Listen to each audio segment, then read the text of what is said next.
Hey everybody, this is Armando Torres, and you're listening to the show before the show. And I'm Paige Wesley. And with us we have... Kristal Adams. Yay! And we have got a fantastic episode for you. Paige has brought us an offering of one of the weirdest and wildest UFO cults I've ever heard of in my entire life. It's so fun. Ascended Masters, fancy maracas. It's all here for you.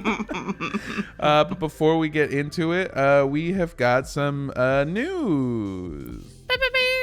The first piece of news is that we have a Patreon that is releasing new content regularly. Yay! Go ahead and visit us at patreon.com/cultpodcast to check out all of our tiers and to listen to our bonus content ranging from the speculation zone to dramatic readings of Paige Wesley's erotic vampire novel, Maneater. Yep.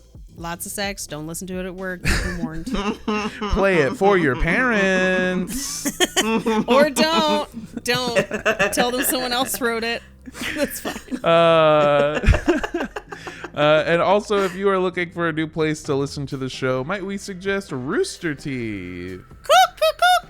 Cock-a-doodle-doo! Yeah! I was waiting for Kristal to do it, but I guess not. Oh, I was gonna. Oh, rock-a-doodle-doo.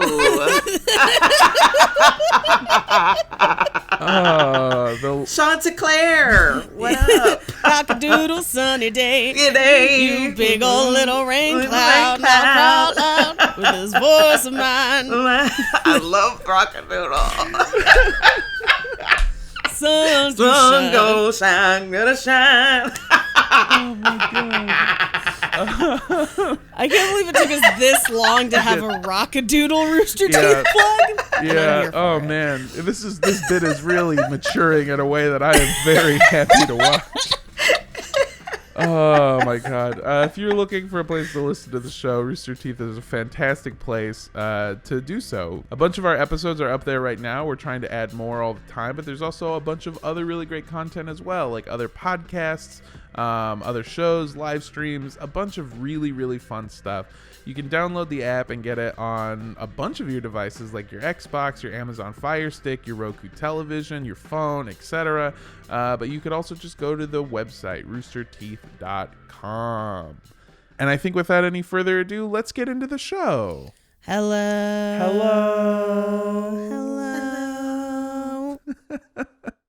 Sun don't shine, sun don't shine, sun don't shine, sun don't shine, sun don't shine. I don't know how much of that I'm leaving in, but it is some of it, definitely. All right. Don't drink the Kool-Aid. For the purposes of this podcast, we define a cult as organizations that rally behind an entity or leader who espouse beliefs outside the norm, Organizations that require physical or monetary sacrifice as a condition of membership. organizations in which the doctrines followed by the leaders are different than that of the followers, Organizations in which isolation is encouraged either by commune living or by a policy of disconnection from outside relationships. and organizations that actively recruit new members. All cults might have some or all of these traits, and as always, These are our opinions.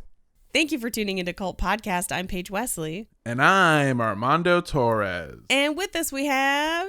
Kristal Adams. Yay! Thank you for joining us today, Kristal. Kristal and I had a podcast together. Well, still technically have. We'll get back to it eventually. Yeah. Black Card Rehab. And Kristal is working on the comics project that I'm working on that we have been plugging the last couple weeks. So say hi. Tell us about yourself. Yes. So me and my partner, yes, we are using those words. Don't hate us. Don't be modern with it. I don't give a shit. Did I miss something? Are we not supposed to say that? Yeah, people have a thing about people calling like their significant others like my partner. Yeah, they have a thing about it. Yeah. I get it. If you're not robbing banks together and committing fraud, then you cannot call yourselves partners. If you have not completed a 3-legged race successfully, you can't call yourselves partners. It's like, okay, so you and your fellow Yeah. bank robber. Yeah, my fellow bank robber, the Clyde to my Bonnie. So we co-own a comic book publishing company called Fair Square Comics, and we are launching a comic book magazine. And issue 0 is our inaugural magazine where we're going to be sharing with people some of the best and the best comic book artists, writers, creators that are known and unknown, as well as some comic book stories. So we're going to have feature articles as well as some comic book stories in there. And what we really hope to do is to be a place where people that are interested in comics just across the board have a place where they can have their, it's kind of, we're curating what is the best of the best out there right now. Because right now it's kind of little all over the place. A lot of the magazines and blogs are really covering the major studios like Marvel and DC. But we'll be covering all of it across the board, from independent creators to the big studios. Yay. Yay. Wow. That's super cool. Yay. So do you mind if I do like a nude spread for one of your issues? Is that cool? Only if somebody is drawing it. Yeah, absolutely. Hell yeah. Yeah, you're gonna draw it you're gonna do a self-portrait of your new. You need somebody to draw you like one of their French girls. Exactly. Yeah. I would rather have somebody else draw me, because if it's a self-portrait, it's gonna look very bad. It's just... I do want to say, I want to emphasize that it will be a spread. I'm talking hand to butt cheek opening hole. Oh man. Yeah, we could put that in. We have a couple more surprises for our Kickstarter. A couple more we'll put that in the stretch goal, the stretch of the stretchiest goals. With the spread goals, actually. Yeah. We'll make it a spread goal. At the very least, you got to get me on for issue 69. That's the only Yes. thing I ask. Yes. There you go. And then again in issue 420. Because I believe in you. You're going to do it. You're going to make it. Thank you. Thank you so much. Well, are you guys ready to talk about some UFO nonsense today? Oh my God, always. Hell yeah. Yes. So this is one that's been requested in the Facebook group and on social media a lot. And we had kind of shied away from it originally because it's really difficult to find concrete facts about this group. Most of what we have comes from them. But I found an article that was written about them, like a university published educational article about them that had a lot more information. And so I'm very excited that we're talking about the Aetherius Society today. Whoa. Yes.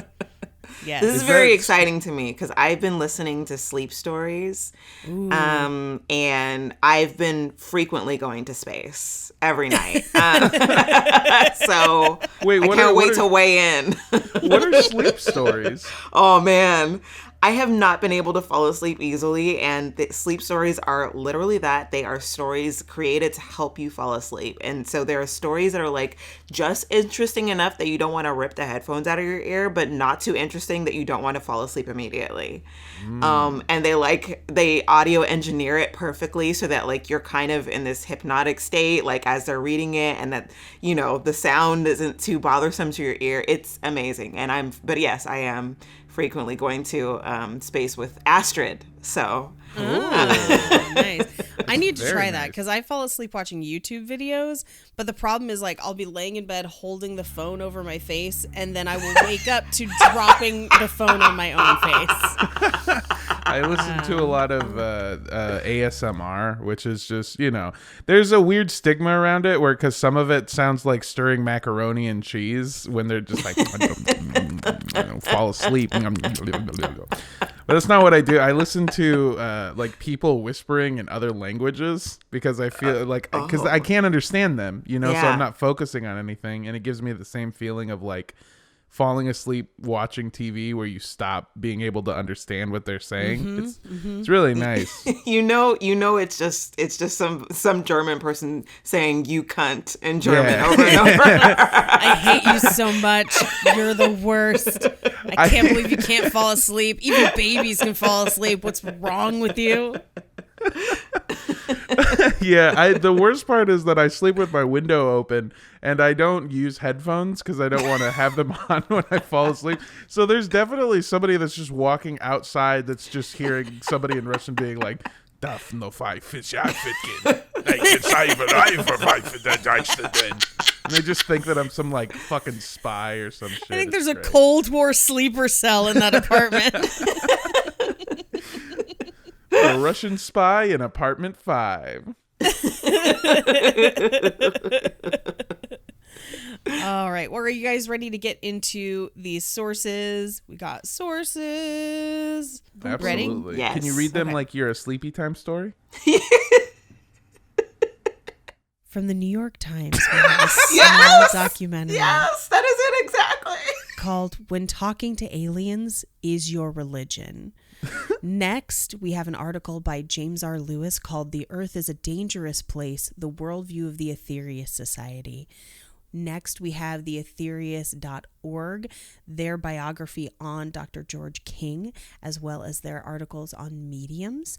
We then have a YouTube interview with Dr. King and his account of his first encounter with extraterrestrials in 1954. Then we have a hardback book, The King Who Came to Earth, written by Richard Lawrence and Brian Keenip. And finally, we have Huck Magazine's Perspectives article on the Aetherius Society. Are we ready? Yes. I was asleep. You just woke me up. That section is really quiet in the waveform, so you're probably going to have to boost it. It's fine. Just a heads up. I was really thrown by Dr. King. Yeah, right? Yeah, we'll get to it. I'm ready. I feel like he was really taking a lot of credibility that he didn't earn. It's a lot of, I have a dream. There were aliens in it. Also, my father was there and my teeth started to fall out. And then someone was cheating on me, but then I got mad at them in real life. Anyway, you get it. So the Aetherius Society is kind of an interesting one. I would kind of classify this almost like Unarius Part 2. Because what we have here is a UFO theosophy-based belief system that is comprised entirely of consenting adults. It doesn't recruit, nobody gets hurt, and it only costs $52 to join. Oh man, I got $52. I do too. Armando, you do also. And to be honest, this is one of those ones where I'm like, yeah, if you want to give them your $52, fine. Like, that you could give $52 to way worse shit. Yeah. For the price of 52 cups of coffee a day, you too can sound like a fucking crazy person. One of the most interesting parts about the Aetherius Society is that they are technically a doomsday cult, but they approach it in a completely different way than any other doomsday or apocalyptic cult that we have covered. Wow. And here's why. They believe in the apocalypse the same way that the Terminator franchise believes in Judgment Day. It's coming, but we're going to do everything in our power to stop it before it comes. And sometimes our actions might delay or alter the apocalypse that is definitely still coming, but we have essentially an obligation to try and stop it. Gotcha. It's like Yeah. the apocalypse edging, basically. Yes. Yeah. And we'll get into this a little bit later, but they absolutely believe that they have prevented potential doomsdays and apocalypses already. I'm sorry, I can't stop laughing at apocalypse edging, where it's just the universe is like, I'm gonna doomsday. Oh. Oh, man. They also fully believe that the work that they're doing to try and save the world from the apocalypse may someday actually do that, and they will transform our current world into a place of peace and harmony where the apocalypse doesn't have to happen. Which, again, pretty unique for a doomsday cult. And they actually believed it so much that in 1997, they vocally and publicly criticized a different UFO religion for a series of tapes and content that they had released regarding the apocalypse. They claimed that the other group didn't understand how the apocalypse worked and they were doing it all wrong. There was no spaceship coming behind the Hale-Bopp comet, and there was no need to try and vacate our earthly plane. The work was here, and we needed to stay here to do it. But unfortunately, their critique fell on deaf ears, and the media didn't pick it up until it was too late, and Heaven's Gate had already become a massive news story, and they just became this afterthought of basically the only people crying wolf about Heaven's Gate at the time. Wow. Yeah. Fascinating. And a lot of people didn't realize that they were essentially critiquing them before the deaths by suicide. And so they thought that they were just kind of trying to like grab media attention. But they had been like being petty against Heaven's Gate for like months before it, where they were just like, they don't even understand the apocalypse. You don't even know. They didn't tell us the spaceship was coming, and if we didn't know about it, then it's definitely not coming. It's like they were treating it like what's it called, like kids in high school who have never had sex but definitely want you to think that they had sex, or they're like, yeah guys, you know how like the doomsday comes and then like afterwards like your fingers smell like bread. Right? So hot. They don't smell like bread, they smell like fish. You don't know what you're talking about. No, cause I've had a lot of doomsday, you know. It was at camp, though. You don't know the planet. It's fine. Yeah. My doomsday lives in Canada. Definitely real, not imaginary. But to understand why this group evolved into such a different type of apocalypse religion, we have to start at the beginning. And some of this we don't have official information on because the only source is the Aetherius Society. And they're obviously going to say certain things about the guy who founded their religion that maybe are less than true or more than true. We'll get into it. Okay. George King was born near Wellington in Shropshire, England on January 23rd, 1919. And according to most sources, he grew up in a pretty normal Christian home.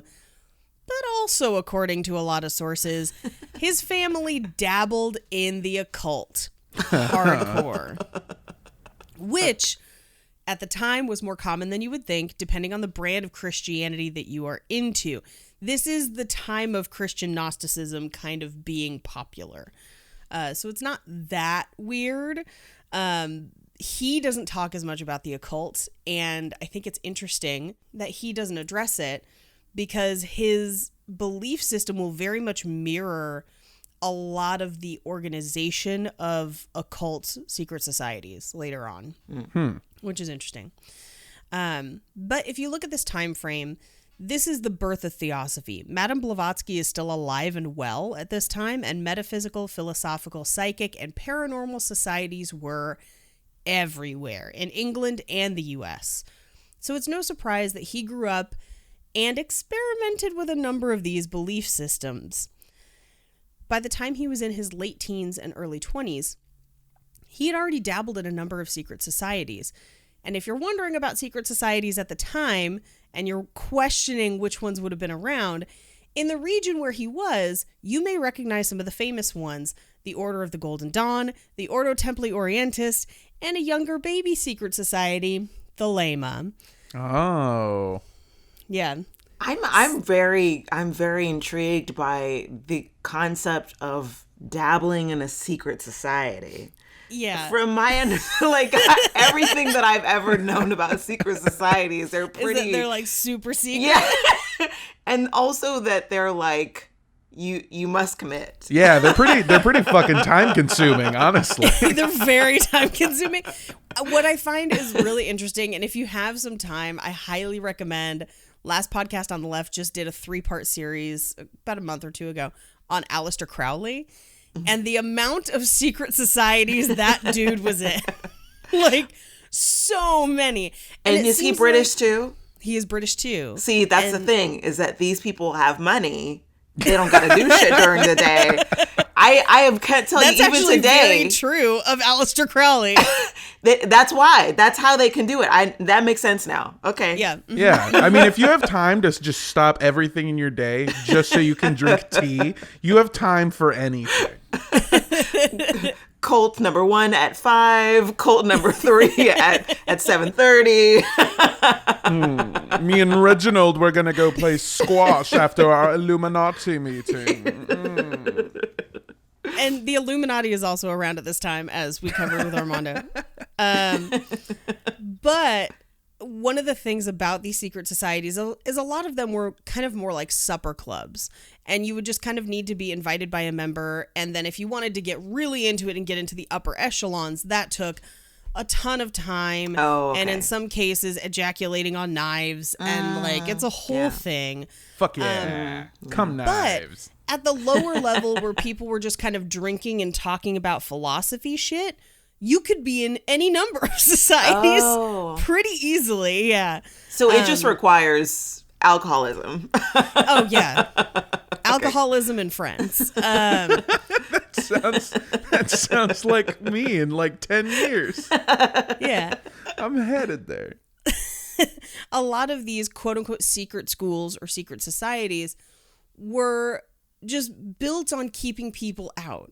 So it's this idea of like, you come, you hang out with us. If we think that you jive with what we have, then we let you in on like more and more and more information as you go until you get to the very top. But it's just kind of gatekeeping for gatekeeping's sake because none of it's real. Yeah. And part of jiving with them involves talking jive. Yeah. Jive turkeys. They all wore bell bottoms and leisure suits. They were like 40 years ahead of their time. It was great. But there were no black people, I bet. No. It's England in the 1920s and 30s.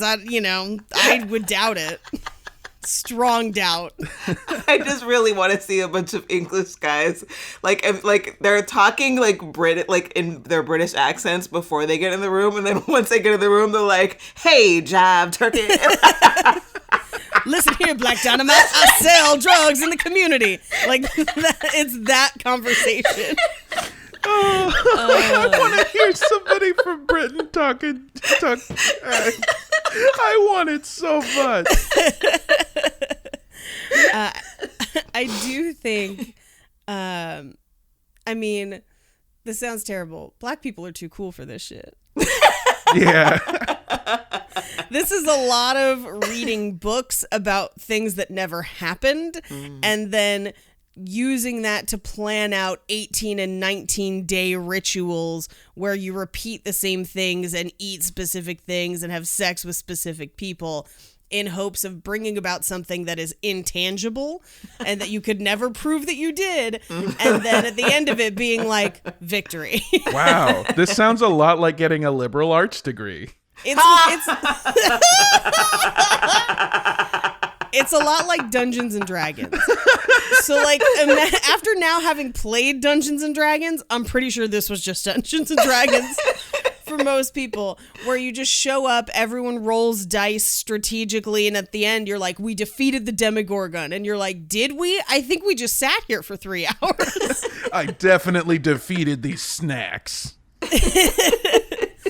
So while I don't have confirmation on specifically which secret societies he worked with or dabbled in, I will say that what we see later on is a very chaos magic approach to his work.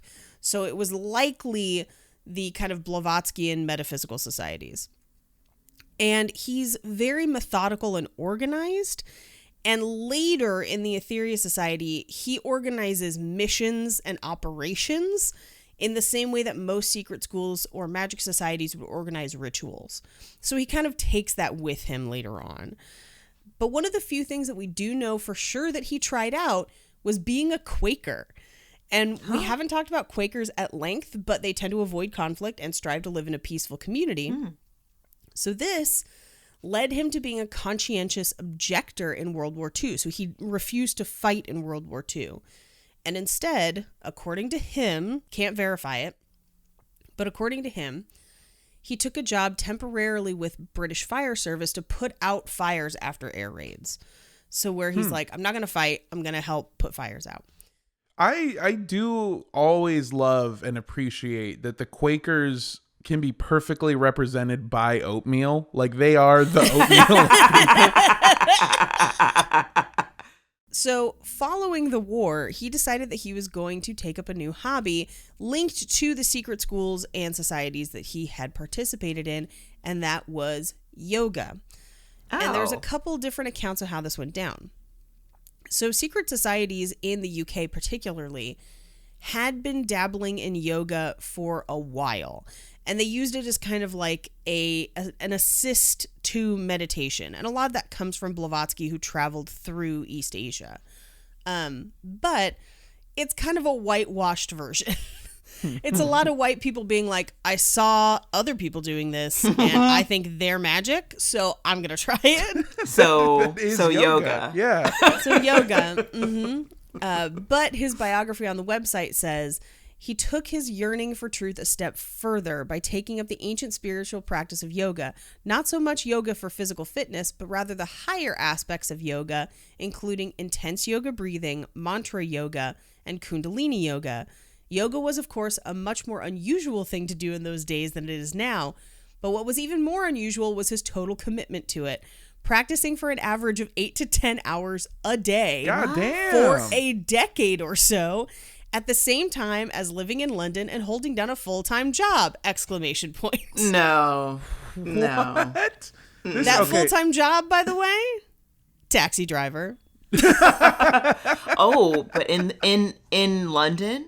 In London. That's really intense. Yeah.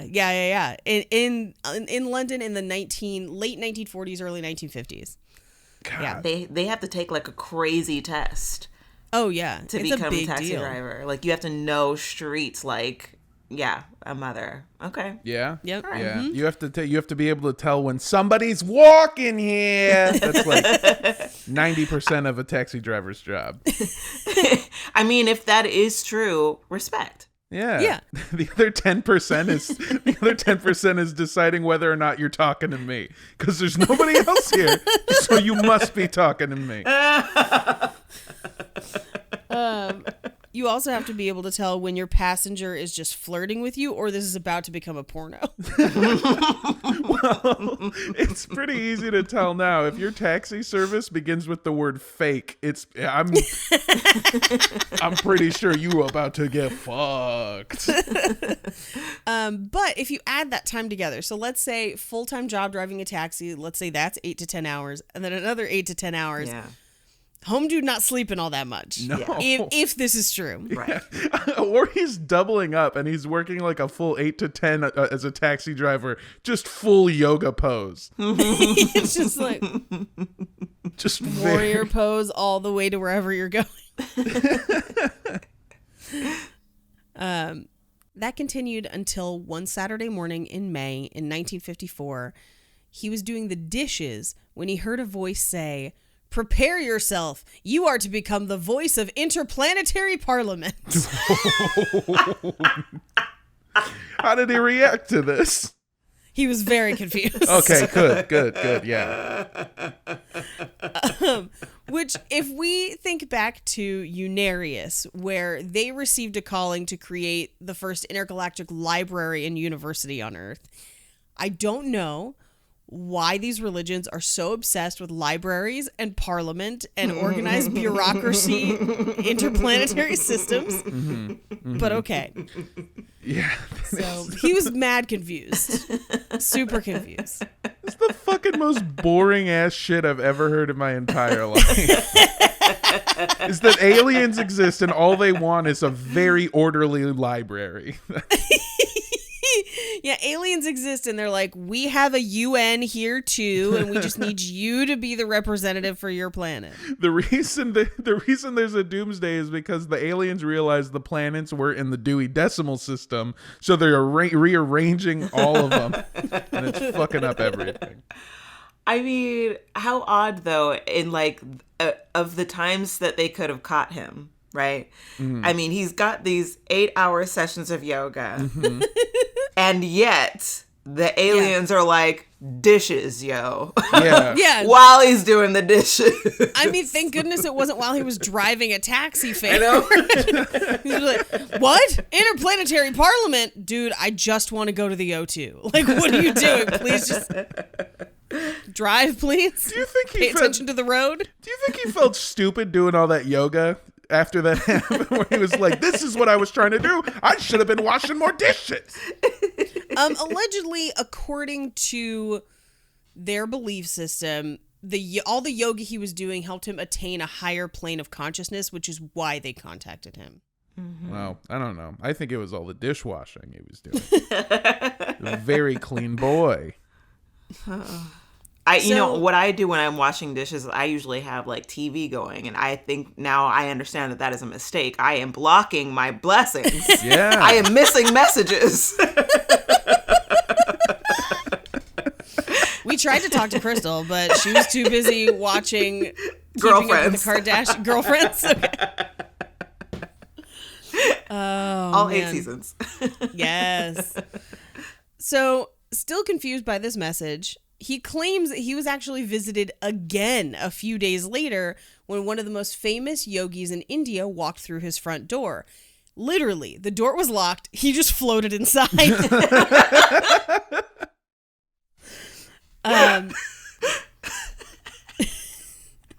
I assume he was washing dishes again. I don't know for sure, Dude, but I assume. What a fucking entrance into somebody's life. Oh my god! So he, Orb up into somebody's apartment. because he said he like floated through the door, right? Yes. Yeah, Oh the my door was God. there. He could have knocked. He could have knocked and then opened the door. Yeah. No, he was just like, float. Yeah. Do you think he was like, "Hey man, how did you do that?" And the yogi was like, 11 hours of yoga a day. 9 hours. You were 9 to so 11. you were so close. But also, I drive for Uber. Oh, man. Now, he does name this person a couple different times, but accounts vary as to who this was. On their website, currently they say, quote, a world-renowned yoga master whom he knew to be alive and active in India at the time, end quote. Oh, so he thinks it's like astral projection? I think so. Interesting. Okay. Yeah. It's so fucked up in my head. This is how you know I've been doing this show for too long, where I said, "Oh, you meant he was like talking astral projection. That makes so much fucking sense." Course. Duh. Of course. Duh. Well, now I understand. That's how we're going to do our desert meetup that way. Yeah, that's the way I'm doing all live shows now. It's just astral projection. I think, and also had he been to India before? Like, because my thing is like, what are white people in the UK's depiction of what people in India are spending their time on? Because I really don't think, Yeah. I really don't think like of all the things that they could have been spending their time on during that time period, which weren't they still occupied? I feel like that time. Anyway, No, this is right after that. yeah, okay. I don't think like anybody's trying to talk to anybody in the UK like that, other than to say, get off our damn neck. Like I don't. Yeah, I don't think they're willingly being like a British person. Yeah, I'll go talk to them. Yeah. Oh man. So during this meeting, the yogi gave him instructions on specific yoga practices and warned him of the dangers of nuclear war and how it would destroy the world, and it was up to him to stop it. Now, keep in mind, this is 1954. So it is the Cold War. Yeah. A lot of people believed this. And there was one more thing that the visitor told him. He had to get the word out about the ascended cosmic masters, the threat of nuclear war, and how he had to get the word out about the ascended masters, the threat of nuclear war, and how he was now, quote, the primary terrestrial mental channel. Well, it's nice to know Okay. that we listen to the same ASMR. This is You're the primary terrestrial mental channel. Armed with this information, George rented a space, set up microphones, hired a crew to help him record, and he set to recording 600 hours of transmissions from the Cosmic Masters over the next 40 years of his life. Basically, he started a podcast. oh my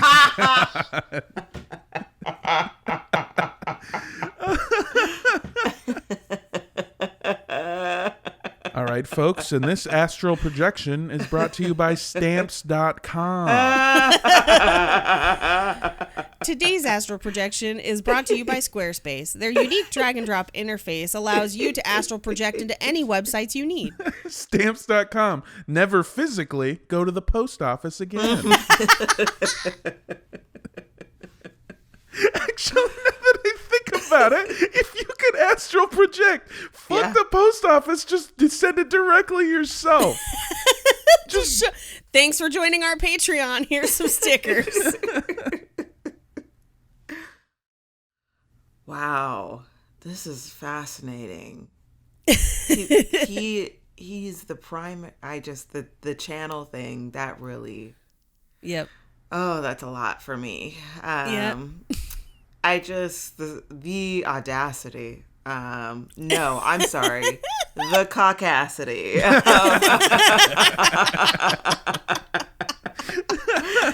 Oh God.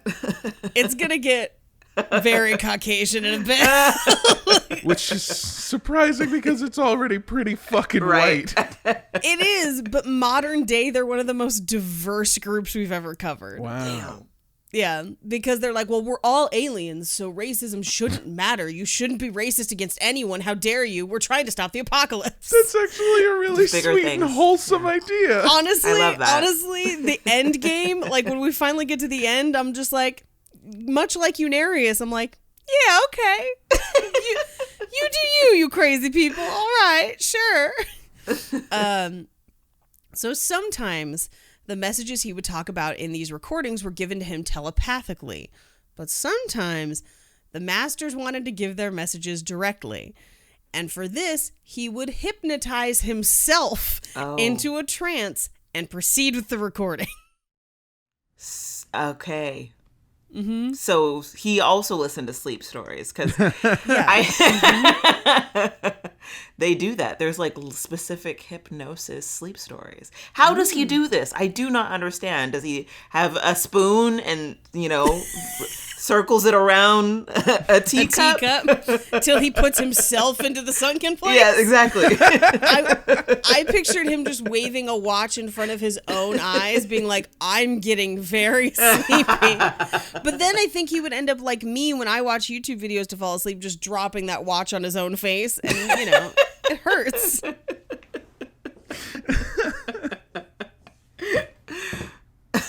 So through this method, he would record transmissions from Master Aetherius, who he would name his society after in 1955, a Venusian general, so like one of the Venus. Grand Masters from Venus, and I've been Master there. Jesus. in my nice. sleep stories. Nice. He would also talk to Master Jesus, who he claimed was also from Venus, and other cosmic masters from sectors 6 and 8 of Mars. Wow. Does this include Grandmaster Flash? Yeah, and Flash Gordon. It's all real. Everything we've imagined is actually a repressed memory.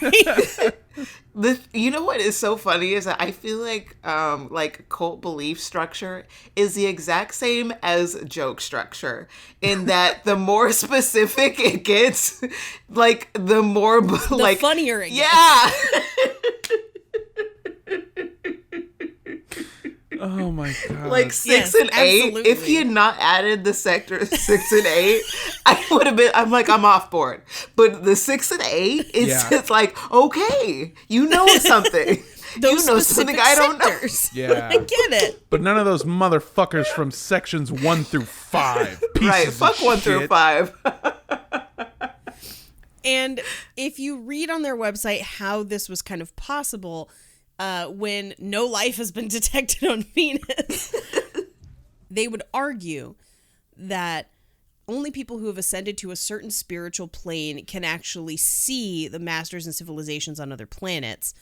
And if you have not ascended, they're not visible to your eyes. So it's very Emperor's New Clothes, where it's like, I can see the aliens and Yeah. you can't. Right. Because I did 8 hours of yoga, bitch.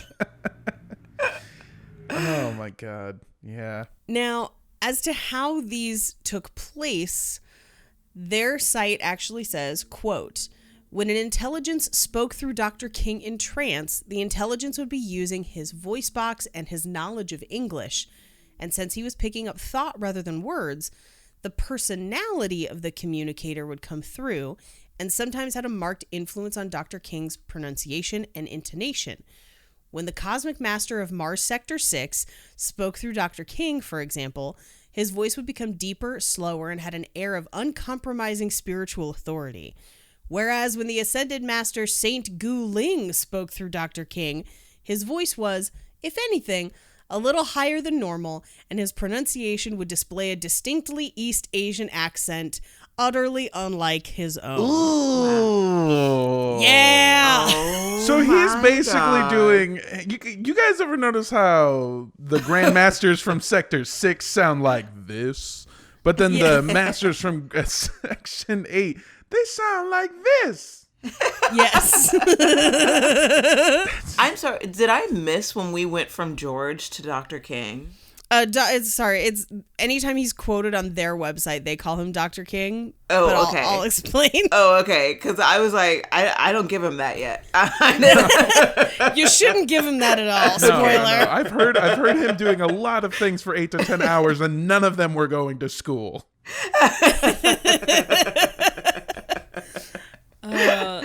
Okay. He's what is that word? Culturally appropriating. Yeah. Oh, you meant the accent. I thought you meant a degree.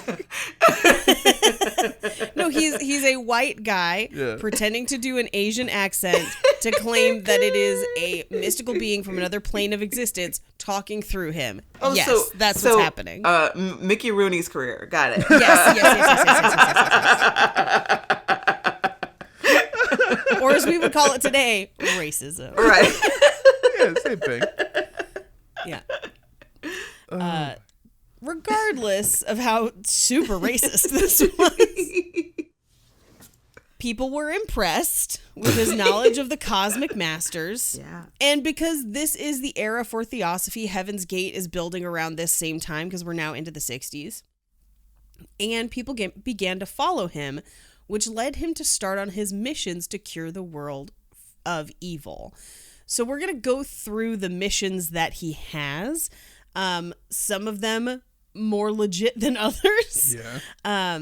So we'll start out with some of the first two, the Alien Mission and Operation Carmelite. So the Alien Mission began in 1965, where they believed that intelligences outside our galaxy had made a non-human android and put it in the lower astral regions of the Earth. And they had to extract it and remove it from our solar system. So it's like a spiritual pimple. Ugh. Wait, but what was the android doing? What was?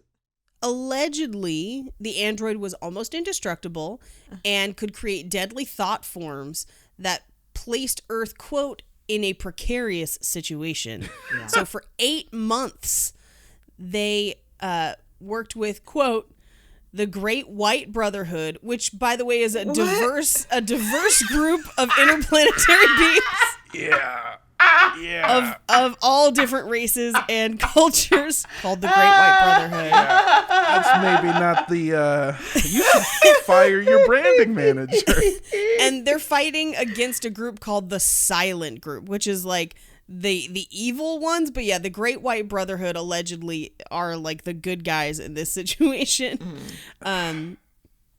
But Okay. allegedly with their minds, they ended up extracting it from its location and sending it out of the solar system. So they succeeded. They succeeded, yes. I'm grateful, They've never honestly. failed an operation. Oh, honestly. okay. Then they set out to do Operation Carmelite in 1967, which lasted 16 months. And this was a battle against Satan himself, who tried to bring the lower astral realms and life forms under his control. And they had to transmute his entity. And supposedly it took 24 phases, but they did successfully complete their mission. And that upset the power in the lower astral realms. So then they had to go back in 1982 and do a number of phases to fully complete the operation. Right. Fuck. I'm so glad they did that before I came. Because Yeah. I was, I came the next year and I'm so glad. I feel so free to be born in 1983 and having all that behind me. You know what I mean? Good for you. I'm happy for you. Goddamn millennials don't even remember this shit. So ungrateful. But then in 1972, so in between the two sets of fighting Satan, in 1972, they had a world emergency because very small beings from space, 4 to 5 inches long, that looked like ants with the ability to move at a great speed, were going to invade Earth. And they would have eradicated all the life on Earth by devouring all of our resources. So once again, they fought them, astral projecting, without any violence, but by a show of astral force, convinced the aliens to stop their activities, and then they escorted them away from the planet and then led them out of our solar system. I saw this show. Yeah, I for a second, I know you said astral force, but I thought you said asshole force, and I was like, damn, they farted so hard they scared the big old ants away. Them big old cosmic farts. Yeah. Also, we have actual giant ants like on Earth currently, and we would fuck them up. Bring them on. I don't need your fancy thinking. We got guns. I want to shoot an ant. Well, then you might like this next one. It's referred to as the Garouche incident. And essentially what happened was a group of aliens directed an asteroid, like a planetoid, towards Mars, and it was going to destroy Mars. So they sent them up to the asteroid to split it in half so that it would miss Mars. And they find out that it was launched by 4 evil beings from a world known as Garouche. But essentially, that's just the plot of Armageddon. Yeah, I was gonna The say. movie Armageddon. Which was not out yet, so Holy shit! go for them. Good for them. Did they get a writing credit? No, but I think they maybe should have after reading this. But allegedly, the reason that they wanted that those entities made that planetoid weapon was to conquer Earth after conquering Mars, because they were water dwellers, and so they could live under our planetary conditions. And I was like, so signs then? Yeah. Wow, they wrote a lot of really okay movies. Yeah. Yeah. One mission they didn't have was royalties. Only $52 in royalties. And I know you're thinking that all of this sounds hella fake, but these are the battles that they believe have waged war and prevented the apocalypse. And if you ask them now, almost any time something bad seems like it's going to happen and doesn't happen, they believe it's because of them. So things like Kim Jong-un was going to launch a nuke and then he didn't. That's because of us. So after all of these missions were completed, he started creating bigger projects that he called operations, which were comprised of small missions. So the main ones were Operation Starlight, which this is one that they actually continue to do to this day. It's where he designated 19 different mountains in the world and said that they were charged with spiritual energy and can be radiated to uplift our world to anyone who preys on them. So there's 9 of them in England, 4 in the USA, 2 in Australia, one in Tanganyika, one in New Zealand, one in Switzerland, and one in France. And so over the past like 20 or 30 years, multiple different people from this group have climbed those mountains to pray at the top. To send like good vibes, I guess. Okay. Then there's Operation Space Power, which involves them creating what they call spiritual pushes at certain times of the year. Usually, this means that some of the essentially, I guess, clubs, chapters, climb local mountains, like whatever's close to them, and have like a ceremony on that mountain. And they have also allegedly astrally created radiators that can kind of echo and project the positive energy that they create during that time. I get. Okay. I'm kind of confused why the fuck you would climb a mountain if you could just astral project up the mountain. I don't know, man. Well, I wonder if George was the only one who had mastered astral projection at that point. Yeah. Yeah, fucking quote unquote mastered it. Because he was mentally in touch with the aliens, so... Yeah. Yeah. They were mentally like texting back and forth. They were like mentally making plans. There was Operation Blue Water, which was an operation to alleviate the effects of a warp in Earth's magnetic field produced by atomic experiments and negative thoughts. And so they wanted to give back to the Earth some of the energy that had been taken away from the Earth by these atomic experiments. And yes, they did succeed. This is like in Peter Pan when we're supposed to clap so Yes. that the fairy comes back to life. Yes. Mm-hmm. This is that. Yeah. Okay. Got it. I just wanted to figure out if I was catching what you were throwing. Yeah. Okay. Yeah, Kristal, yeah. obviously the lesson is that you just have to believe. Yeah. Then second to last is Operation Sunbeam, in which they created spiritual batteries. Essentially boxes made of wood with like spikes sticking out of them that they can plug into things that they could then load up with positive energy and discharge as needed. Wait.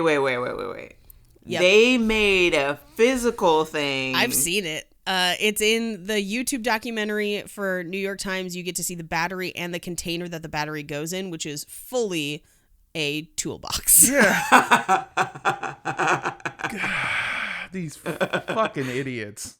But that brings me to their most important operation, and the one that they still heavily invest in today, and that's Operation Prayer Power, which is them loading up those batteries. They do it weekly during services, then sometimes they climb up to Mount Baldy and other mountains and basically like Hadouken prayer power into these batteries and then save them. And then when bad things are happening, they quote unquote discharge the batteries to stop bad things from happening. So like that's why they believe like, oh, we thought there was going to be this storm that was going to hit Jamaica and then it didn't. And it's because we discharged the prayer battery. Oh. I guess what I'm wondering is like when they are praying, is there an entity to which they are praying to? Are they saying like, oh, alien from who has an Indian accent for some reason? Like, do you like? Please, what are they saying? What are the prayers? So they're kind of a mixed religion, and some places would call it a syncretic religion, where they kind of pull from a bunch of different stuff. So they might say ascended masters or cosmic masters. Okay. And that's who they're trying to communicate with. Sometimes they'll even just say God because they do believe there's a God and that he is kind of controlling this whole scenario. It's a little Unitarian Universalist where it's kind of, instead of like some religions who are like, our way is the way, they're like, any way could be the way. You just got to stay positive and fill these damn batteries. We got so many batteries to fill. Got to fill the batteries. And so in that way, it's like, much like Unarius, it's kind of harmless. They're not hurting anybody, really. They're just trying to fill the batteries. And I do really like the idea of thinking of the apocalypse not so much as it's coming and so we need to kill ourselves, or it's coming and so we might not as well do anything because we're going to die anyway. And it's coming and we need to live on this commune and not talk to anyone because we're just waiting for it to come. Instead of that, they take this view of the apocalypse is coming, but we don't know when, we don't know how.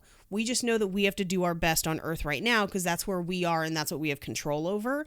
And I fully jive with that. Yeah. I'm like, yeah. Now, what I do wish, and they do some charity and other things too. Yeah, they're the fucking Ghostbusters, dude. They're sick as hell. Yeah, they're the Ghostbusters. I do fully wish that for as much time as they spent, quote, charging up the batteries, that they would like open a soup kitchen or something like more tangible is what I want. But I feel like their heart is in the right place. And so I'm just like, I mean, could you charge the batteries and do a clothing drive? Like, could we combine these things somehow? That reminds me of my favorite line in Ghostbusters, which is literally in the beginning where like, they're like there's a quote unquote plan that Bill Murray has, and then it literally is like get her, or like I think it's Dan Aykroyd, and then like they walk out and they're like, that was your whole plan, get her. I feel like when we finally do get to the apocalypse, like God is just gonna be like,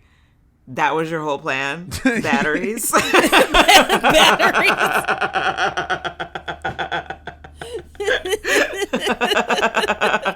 I made you this double A with my love. It's literally like, it looks like a car battery. To the point where I was like, did they spray paint a car battery? But I don't know that I don't think they did. I think it's like custom made. Like they made them. I don't know. Supposedly there's rose quartz and crystal inside it. Okay. Yeah. That makes because you need those. Yeah. Yeah. I mean, we sure did for this episode. Ba-doom. Yeah. So let's talk about how George then handles his growing religion.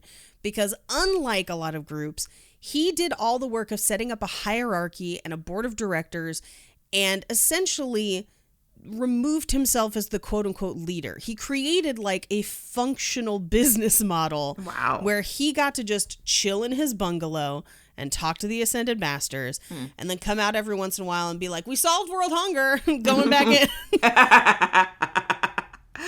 But in that time, he also accrued a number of titles. And I think we should get into them now. Yeah, please. So, according to the Aetherius Society, he was given a number of titles as, quote, a token of gratitude for his work. However, all of this is only from them. There's no, like, proof about it. God. So they gave him a bunch of, like, participation trophies for thinking hard enough. Right? And they almost always stem from obscure sources. So, like, one of his titles is a knighthood in the Sovereign Military Orthodox Dynastic Imperial Constantinian Order of St. George, which was from the Byzantine royal house in exile and is not recognized by the College of Arms in England. Anytime we get to talk about the College of Arms, that's my favorite. What is the College of Arms, and why isn't it the name of the coolest gym ever? Honestly, if I was opening a gym, I would call it the College of Arms. Welcome to the College of Arms. I've got the beefiest upper body and the tiniest legs. I'm majoring in biceps. It's the and a minor in criminal justice. It's the entity that controls knighthood in England.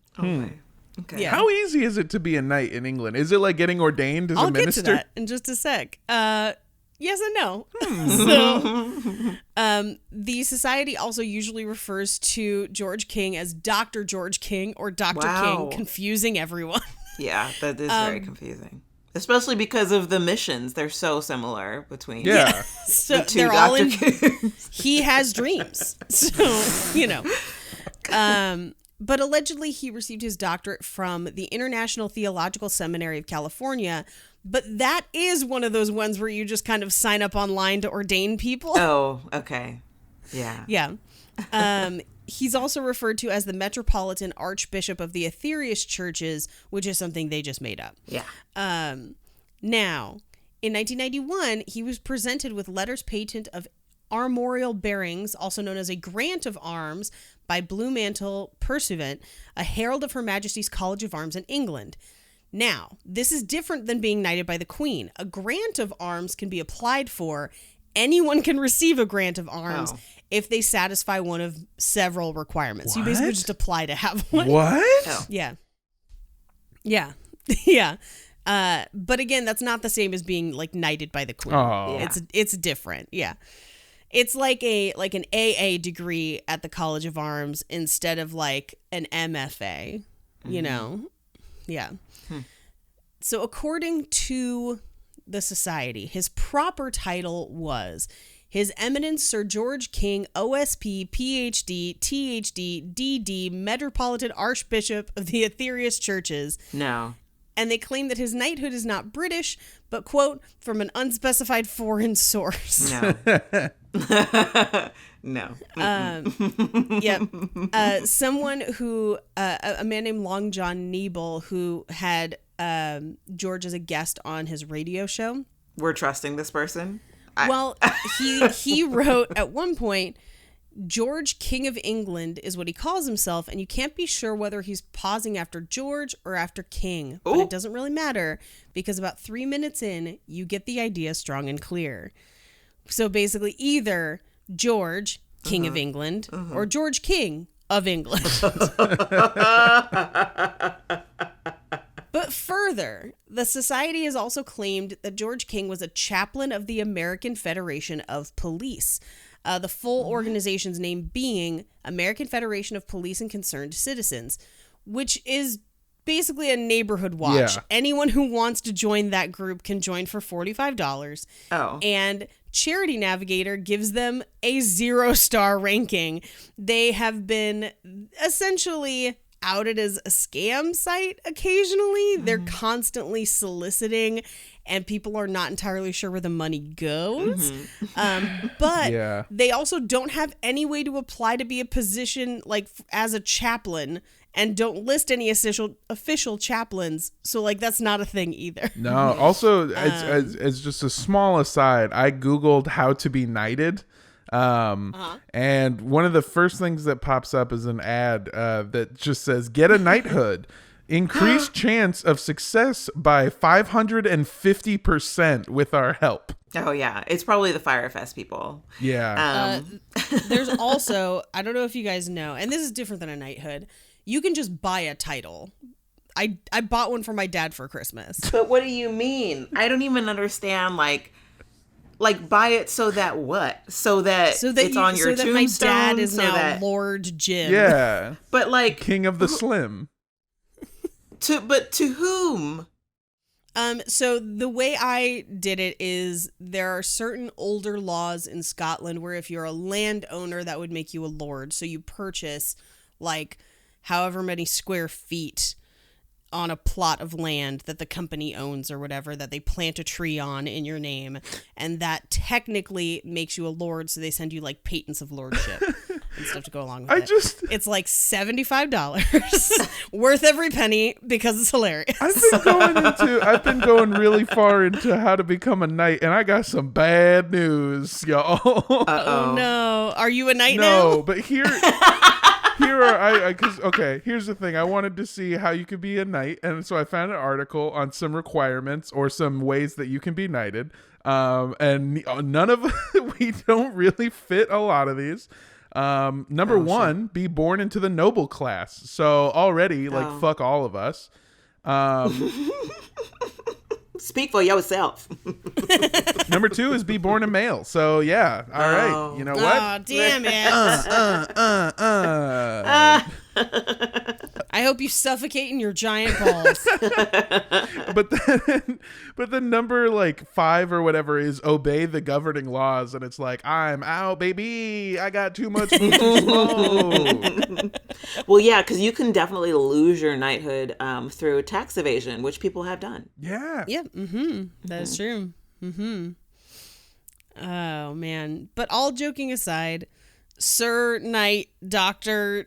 George King died in Santa Barbara, California on January 12th, 1997 at the age of 78. Wow. And the church continues his work today with no interruption. Damn. They did, however, build a temple in his honor, which includes a small museum to him, including such trinkets as his ice pick and his personal maracas. I'm sorry, what?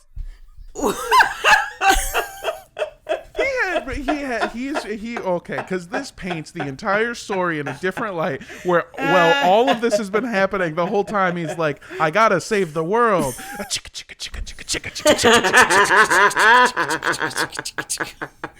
I heard no other stories about the maracas, but it was in that the Huck article, I believe is what it was. God. Yeah, Huck Magazine's article on it that just mentioned that there were an ice pick because of all the mountain climbing he did to, prey on top of mountains. And then it just says his personal maracas. And I was like, do people typically share maracas? What's going on? Why were they so important to him and no one else mentions it? Maybe that's how he hypnotized himself. It's just the maracas. It's just sugar. You're getting very sleepy. You're getting very. Yeah. I'm surprised he doesn't have a steel drum. Satan is caliente and we need to battle it. And that is the end of the Aetherius Society. They still exist. You can join them if you want to charge up the battery and climb mountains. And I would call them harmless, much like Unarius. They've had no schism. They've had no offshoot, no breaking, no arguments, no.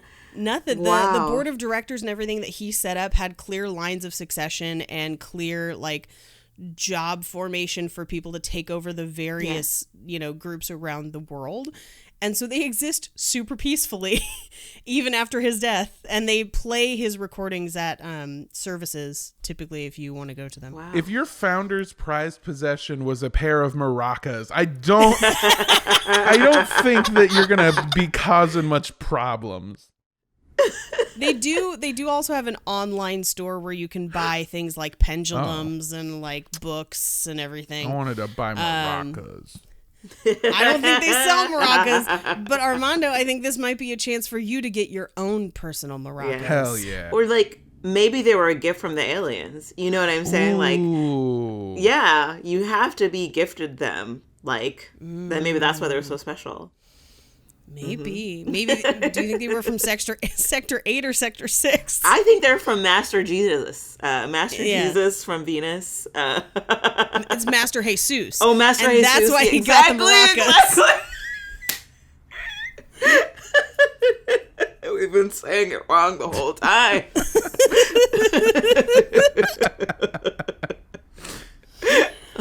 Anyway, I encourage you to check out their website. It's a lot of fun. Oh my god. That's awesome. And there ain't no sex, no weird, I mean, I'm sure people do have sex because they're human, but there's no sex rituals. Wow. Good for him. I know. It's the most benign, really organized cult around batteries. I'm actually ready to forgive the racism. Because well, I mean, to be fair, the guy that was doing it is dead.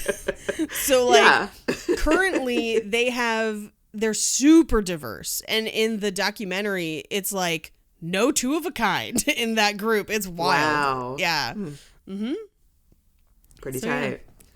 I love that. Oh my god. I am excited to check out the website. Well, this was great. Thank you so much for bringing this page. Yeah, you're welcome. This was awesome. Kristal, thank you so much for joining us. Yeah, thanks for having me. Yeah, this episode, just like every episode, is brought to you by Dr. King's Maracas. Hey, do you gotta save the world, but do it with a funky fiesta beats. Then go out to your local, I don't know, fucking Home Depot probably, and get. How would you? I want to learn how to make maracas. Because I think you can do I it. don't know how to make maracas. I'm sure somebody does. I bet it would be pretty, because my thought process was like, I could go to Home Depot, I can get like 2 PVC pipes and duct tape and like a bunch of like screws or something and put them in there, and then instant maracas. I mean, I feel like that's almost more work Than just buying maracas. Sure. Yeah, I don't know. than just buying maracas. Well, here's the Dude, thing. we live 3 hours from the Mexican border. You're currently in San Diego, a stone's throw. I am. Just walk out your door and find some maracas. Yeah. Well, that's okay. Here's the thing, though. I feel like if you have personal maracas, you can't just like buy them. You have to be like, they have to You have to be gifted. Yeah, them. and they have to be made for you, or you have to make them yourself, forge them in fuego, Like and a tarot ice. deck. Yeah. Because I bet he had special hands that like needed special maraca shapes. So- Oh my god. Jokes aside, our episode is actually brought to you by our wonderful, amazing Patreon donors. This episode is brought to you in part by Jim and Carrie. Hi, Jim and Carrie. Jim and Carrie say, "Hello, glorious cult leaders. I am finally a Patreon." I know you. they meant Patreon members. Enjoy your complimentary maracas. Yeah, I know they meant Patreon member, but they just said, "I am finally a Patreon." I started listening about 2 months ago and have already blown through all the episodes. I also told my husband about it, and he is hooked as well. Also, if I had a cult, I think it would be the cult of pie, because pies are delicious and versatile. Oh, I agree. 100%. Oh, yeah, Thank you, Jim and Carrie. Yeah, I am also Cosign. I'm also team pie over cake all day. Yes. Every day. Every day. Although my only follower would probably be my husband, because he always gets excited when I cook and eats all the things I make, even when I don't do a great job. Did I write this? Anyway, thank you, Paige and Jake. Wonderful Patreon. Thank you, Jim and Carrie. Oh my God, I just realized their couple name is Jim Carrey. Holy shit, Exactly. that's awesome. Exactly. That is awesome. Oh my God. Yeah. If you want to support what we do, go ahead and visit patreon.com/cult podcast. Check out all of our really cool tiers. Right now we're in the middle of releasing Paige's novel, Man-Eater, which is a very sexual romp into vampires. Yep. That's what it is. Yeah. You said it. So patreon.com/cult podcast. Kristal, where can people find you? I'll be listening to my sleep stories. But yeah, don't find me there. I'll be in space with Astrid. But you can also find me online. I'm kristaladams.com. I just renewed my membership, so it's still mine. It's still my website. Find me there. That's where I post my stuff. Thank you. Awesome. And are you can listen to Kristal and Paige together on the podcast Black Card Rehab, which is a lot of fun. Just one more time, where can people go to read more about the comic magazine? Yeah, so Kickstarter.com, that is where we are running a Kickstarter. And just look for Mutiny or Mutiny Magazine, and or you can go to our website, Fair Square Comics, and it's going to be really exciting. So, and I'm really excited for the magazine that we're producing. It's going to be beautiful for everybody that is interested in comics or wants to know more about comics or wants to read a amazing story written by Paige. That's where you go, Kickstarter.com. Hell yeah. Yay. Cool. If you want to send me instructions on either how to become a knight or how to make the perfect maracas, at this point I'll take either. Go ahead and send those to me on social media everywhere at Mondo Does Stuff. MANDO Does Stuff. You can find me on Instagram, Twitter, TikTok, all of that shit. Hey, if you're in the Cult Podcraft Facebook group and you make maracas and you want to send me pictures of them or coordinate a way to send us custom maracas, thrilled. You can contact me at Paige Wesley on Twitter or at Rampage Wesley on Instagram. You can also send us an email to cultpodcastshow@gmail.com. Or if you have maracas and you just want to send us a whole box of maracas, you could send those to 3756 West Avenue 40, Suite K, number 237, like The Shining, Los Angeles, California, 90065. And I think for this one, I'm going to say, don't drink something that a taxi driver hands you. Yeah. And don't drink the Kool-Aid. Bye. Bye.